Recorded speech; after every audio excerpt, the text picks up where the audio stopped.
ഇനി American presidential തെരഞ്ഞെടുപ്പിനെ കുറിച്ചാണ്. ഈ തെരഞ്ഞെടുപ്പിന് മുന്നോടിയായുള്ള നിർണായക പ്രസിഡൻഷ്യൽ ഡിബേറ്റ് തുടരുകയാണ്. അവിടുത്തെ രാഷ്ട്രപതി സ്ഥാനാർത്ഥിത്വത്തിന് വേണ്ടി മത്സരിക്കുന്ന സ്ഥാനാർത്ഥികൾ തമ്മിൽ നടത്തുന്ന ഡിബേറ്റാണ് അവിടെ ഏറ്റവും ചർച്ച ചെയ്യപ്പെടുന്നത്. ഡെമോക്രാറ്റിക് പാർട്ടിയുടെ സ്ഥാനാർത്ഥി കമലാ ഹാരിസും റിപ്പബ്ലിക്കൻ കക്ഷിയുടെ സ്ഥാനാർത്ഥി ഡൊണാൾഡ് ട്രംപും തമ്മിലാണ് ഏറ്റുമുട്ടുന്നത്. ഓരോരോ ക്രിമിനൽ കേസ് എതിരെ എടുത്തിട്ടുള്ള കേസുകൾ എടുത്തു പറഞ്ഞാണ് കമലാ ഹാരിസിൻ്റെ വിമർശനം. ക്യാപിറ്റോൾ ഹാൾ കലാപത്തിന് ട്രംപ് നേതൃത്വം കൊടുത്തു എന്ന ആരോപണത്തിനെതിരെ താനത് ചെയ്തിട്ടില്ലെന്നും അനുയായികൾ ആവശ്യപ്പെടുന്നതിനനുസരിച്ച് ചെറു പ്രസംഗം അവിടെ നടത്തുക മാത്രമാണ് ചെയ്തതെന്നും ട്രംപ് ഈ സംവാദത്തിൽ അഭിപ്രായപ്പെട്ടു എന്നാണ് റിപ്പോർട്ടുകൾ വരുന്നത്. മധു കൊട്ടാരക്കര നമുക്കൊപ്പം തത്സമയം ചേരുന്നു.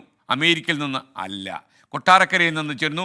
കൊട്ടാരക്കരയിൽ നിന്നുകൊണ്ട് അമേരിക്കയെ നിരീക്ഷിക്കുന്ന മധു കൊട്ടാരക്കര തത്സമയം ചേരുന്നു. മധു, കൊട്ടാരക്കര എത്തിയെങ്കിലും മധുവിൻ്റെ ആത്മാവങ്ങ് അമേരിക്കയിലാണെന്ന് ഞാൻ മനസ്സിലാക്കുന്നു. ഗുഡ് മോർണിംഗ്, പറയൂ.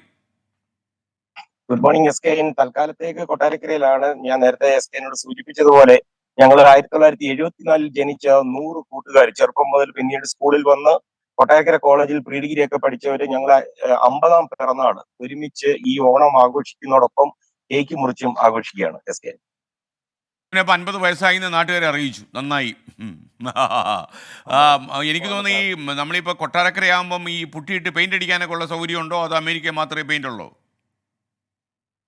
കൊട്ടാരക്കരയില് അമേരിക്കയെക്കാട്ടിലും നല്ല സൗകര്യമാണ്. മിക്കവാറും ഉള്ളവരൊക്കെ പ്രായം കുറച്ചാണ് കൊണ്ടുവരുന്നത് കൊട്ടാരക്കര. വളരെ സന്തോഷം. ഇനി പ്രസിഡൻഷ്യൽ ഡിബേറ്റിലേക്ക്.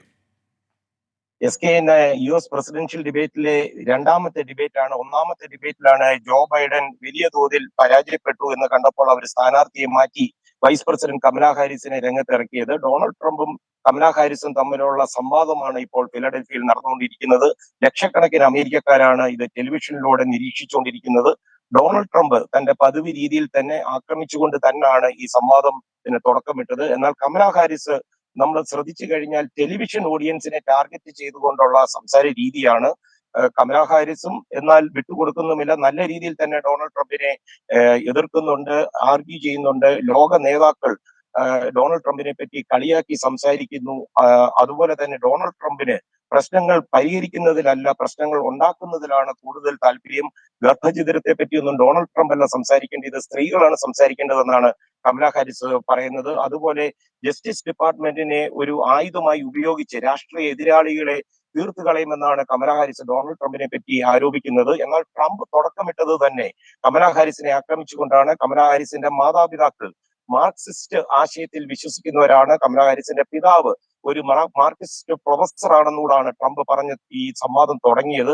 അതുപോലെ തന്നെ തനിക്കെതിരെയുള്ള ആരോപണങ്ങളും കള്ളക്കഥകളും ഒക്കെ കേട്ടാൽ ഏതൊരു മനുഷ്യനും സ്വയം തലയ്ക്ക് വെടിവെച്ച് അപ്പോൾ തന്നെ ജീവൻ നഷ്ടപ്പെടുത്തുമെന്നാണ് ട്രംപ് പറയുന്നത്. തന്നെയുമല്ല, ഈ റഷ്യയും യുക്രൈനുമായിട്ടുള്ള യുദ്ധം താൻ പ്രസിഡന്റ് ആയിരുന്നെങ്കിൽ ഒരിക്കലും നടക്കില്ല. അതുപോലെ തന്നെ ഇസ്രായേലിന്റെ നാശം കമലാ ഹാരിസ് അധികാരത്തിൽ വരികയാണെങ്കിൽ ഉണ്ടാകുമെന്ന് ട്രംപ് പറയുന്നു.